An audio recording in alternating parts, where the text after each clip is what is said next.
Programang ito ay rated SPG, striktong patnubay at gabay ng magulang ang kailangan. Matatagpuan ngang palutang-lutang si Tanggol nila Fatima. Bagamat buhay si Tanggol sa sinapit niyang trahedya sa ginawa sa kanya ng mga Red Phoenix, ay malala ang lagay niya ngayon. Kailangan niya agad na masagip dahil posibleng hanapin pa siya ng mga Red Phoenix para siguraduhing patay na talaga siya. Samantala, malaki nga ang magiging papel ng pamilya Benito lalo na si Fatima para mailigtas si Tanggol dahil mapapadpad nga si Tanggol sa lugar kung saan ngayon nakatira sila Fatima. Aano rin doon si Tanggol at agad nila itong sasagipin.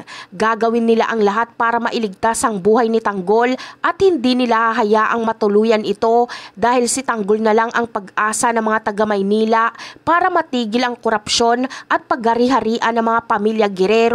Sa kabilang banda naman, bagamat hinanap ng mga Red Phoenix ang katawan ni Tanggol ay hindi nila ito matatagpuan. Aakalain nga nila Lucio na nagkalasog-lasog na si Tanggol dahil sa pagsabog ng sasakyan nito at nahulog pa sa ilog. Kaya masaya niyang ibabalita kay Roberto na tapos na umano ang problema nila kay Tanggol dahil imposibleng mabuhay pa daw ito sa nangyaring pagsabog at pagkahulog sa tulay. Bagamat hindi pa sang-ayon si Roberto dito ay ipapaliwanag nga nila Lucio na pagkatapos mahulog ang sasakyan ni Tanggol ay agad nila itong hinanap sa ilalim ng tulay ngunit hindi na nila ito natagpuan.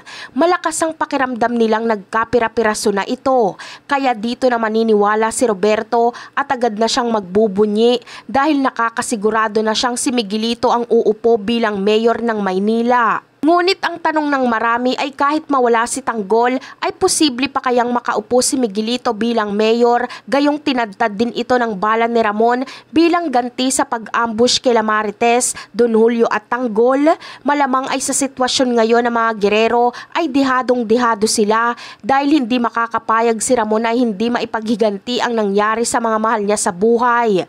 At yan ang aabangan natin. Bye!